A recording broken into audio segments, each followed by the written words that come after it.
And we're talking Chamber of Commerce, we're talking all the art centers, all the historical societies.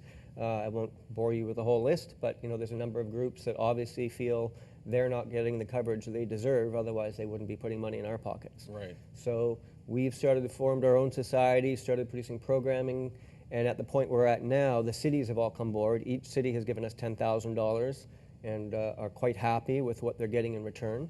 And this last year, TELUS came on board, and they matched. Oh, excellent. Okay. They matched the funding provided by the cities. So they gave us money initially just to produce a pilot program, and then they gave us $25,000 to start conducting workshops. So we've actually conducted a series of workshops at the Port Moody Arts Centre last month. We're going to be doing a series at the Evergreen Cultural Centre next month. Oh. And we're still working out the details, but we hope to do a workshop in POCO in March sometime. Right. And then once those are done, we'll go and redo them again throughout the course of the year. So while TELUS isn't actually conducting workshops, they're investing money to help us to run our own workshops and educate volunteers and produce programming. Do you guys have a studio out in Port Moody, or how does that? Not as such, because we're operating at about a $50,000 budget last year. That really was used to purchase equipment. So our studio is my basement. Well, Right, I guess okay. that's not our studio, that's our storage area. Okay. But when we go out and shoot interviews, we will do it at Place des Arts, we will do it at the Evergreen Cultural Centre. We kind of mobilely set up in various community centres and do our interviews throughout the day there. So are Just you because trying it's too far to commute downtown to Are Vancouver. you trying to get a studio set up in one of these community centres? Is that? That would be our eventual goal, to get a studio, whether it's in one of the community centres or our own facility. That will come. Right now we've managed to purchase over $100,000 worth of production gear, which, as you know, in production industry doesn't go very far, but it's got us 3 HD cameras, actually a 4th little HD camera for the newbies to be introduced to production, and we recently bought a TriCaster video switching system. So we're progressing, and eventually we hope to have studio space in our own community office as well. Very good.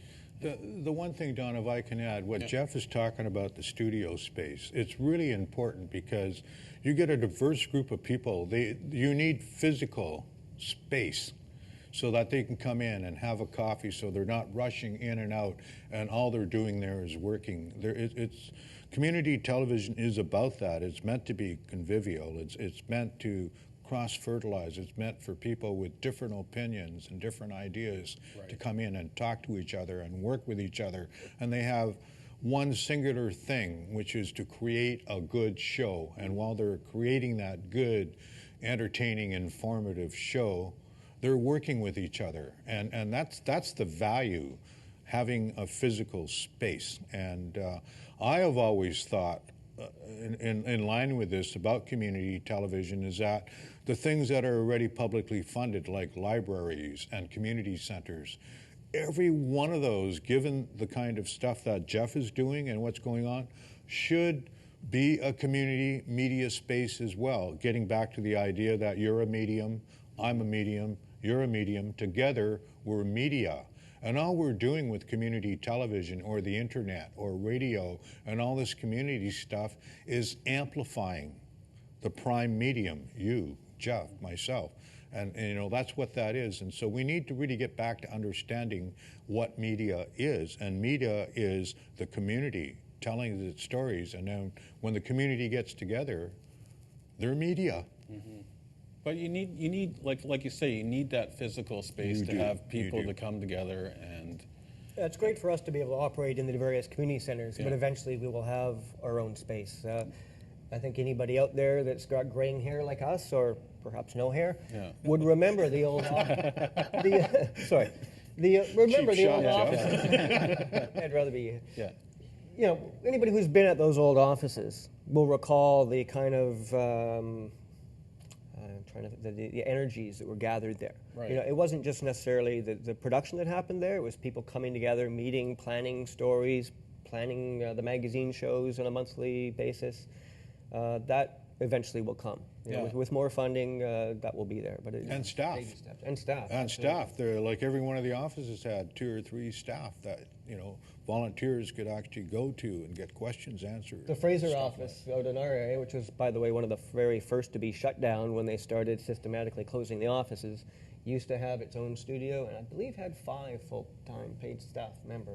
So in essence, right now, I as a volunteer am replacing 5 staff people. Yeah. So yeah, we eventually need to bring in more money and start hiring people so that, you know, right now the way the plan is, I'm going to keep going until I die and then community TV dies. But we're growing, more people are coming on board. I would say over the course of the next 2 years, I'm planning to build something strong enough that I can step away and it's not going to So you don't fall want to apart. keep going when you're like in your 80s? Well, I'd like to, Yeah. but I think there has to be a succession plan of some Okay. sort just in Okay. case. So that's what we're working towards at this point. And I just want to put this in perspective. You know, what you're doing out in the Tri-Cities, Geoff, is just so remarkable. It's such great work. And again, putting this in perspective, what ICTV has been done, ICTV has carried the spirit of community television since the shutdown. You remember that all community television was off the air. There was a belief that community television could be done by corporations, and they kicked actually all community-based. And now we're returning back, and I think the cable company management on the community television level is realizing they're going to get more eyeballs by the community actually putting on their friends and neighbors and getting more people participating and doing what community television should do, which is help community build. And Geoff is a supreme example of how he's gone. And this has been, what, a 10-year struggle now, right? More than easily. that. Yeah, more than 10 years. But There's a lot of talk about that cable companies shouldn't be producing cable community television at all. What do you think about that? Well, they should be distributing it. Yeah. Okay, that's what the channel is there for, distribution. The part I think you're talking about is on the cable bill, 2% of the basic package of the cable bill is collected by cable companies and sent to the government. Community television is a public trust. Right. It's publicly funded. And that 2% goes in and it's returned by the government to cable companies to manage and operate the cable channel. I believe that communities now are mature enough, community television, community-based groups are getting mature enough that cable companies should take a look at giving them a portion of that 2% public money that they get back to the community so that the community can decide and they can put studios where they need them. Instead of, I mean, my God, from what I understand, the only studio Chow has is the one we're in now. Mm-hmm. That's to cover Metro Vancouver and Fraser Valley. My understanding, though, is TELUS and Novus, the other two competitor cable companies, they don't even have a studio. Yeah, why is that? Like, why doesn't TELUS have a community channel? Aren't they required by the CRTC to carry one, or do they not have enough they're required to do subscribers, training, Yeah. they're required to do all kinds of things. Unless you engage in the complaint process, Right. which is what Geoff and I have done, well, not Geoff, but I have done. You've made a couple of complaints too. I've made the occasional complaint. I'm more likely to go in front of the CRTC at a hearing and express my point of view rather than actually complaining about any particular situation. Certainly, I agree. You know, Sid has his angle of approach, and mine is a little more softer. Okay. I like to play ball and keep everybody happy. So Sid is a you're little more good. of a So you're good feather ruffler, I cop and think, Sid's bad cop then. but I think you could probably Okay. put it that way. Yeah, Okay. but I'm getting more huggable and lovable these days because I'm not as strident and, you know, I'm heading off into the sunset, so. Okay. I guess I'll have to start complaining more then. Yeah. Well, this is why we're on here, getting more people to come out, you know, and we actually need the public to keep cable companies, you know, accountable. Right. You know, we've been trying to do that, you know, those that have known. But you have to understand, and this is what I really want the public to understand, over $120 million a year, $120 million a year, that's not chump change, goes to cable companies for producing and managing the third element, the legislated third element of our broadcast system. And I'd just like to ask everybody out there, are you getting your money's worth, or do you even know what's happening to this $120 million? Because a Senate committee in 2003 could not find out how cable companies were spending this money. They were frustrated and dismayed. I'm talking about a Parliament Senate committee in the Lincoln Report said this. And I don't think we're that much further now. 10 years down the road, that's $1 billion. $1 billion in public money gone. I can see how they'd be dismayed.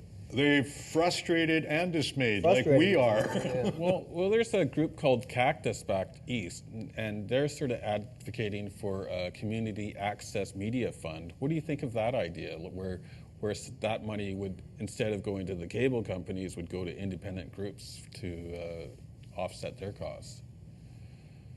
That's all I can say. I mean, that's something that's long overdue, really, an access fund. It's fine.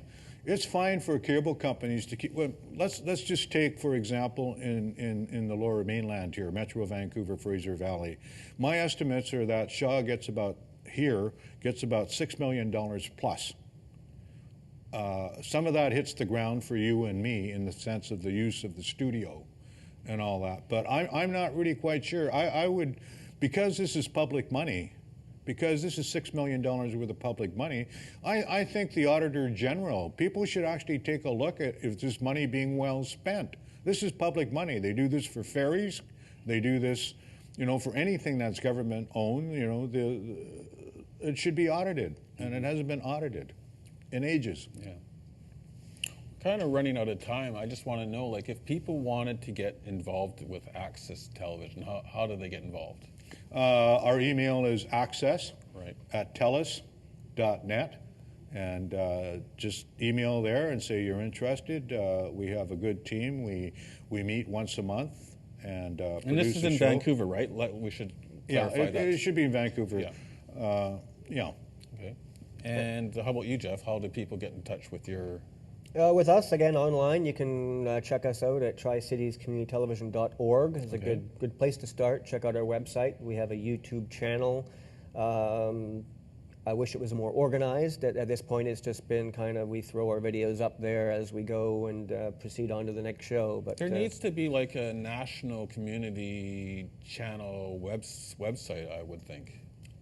I could see that coming eventually, too, as things progress. I think there is sort of an understanding out there that community media is severely lacking, not only with the convergence of big media, but just with the disappearance of community television back in the 90s. And I feel it is making headway in the way back. Interestingly enough, for us in the Tri-Cities, the volunteers I have, the vast majority of them are people who have just approached me at events and said, I remember when there was a community TV out here, and I used to volunteer, and how can I get involved? Well, I'm getting the wrap signs, so I want to thank you two for coming out today and talking about community television, and I hope to have you back sometime. Thanks, Jeff. Great. Thank you very much. Thank you, Sid. And thank you for watching.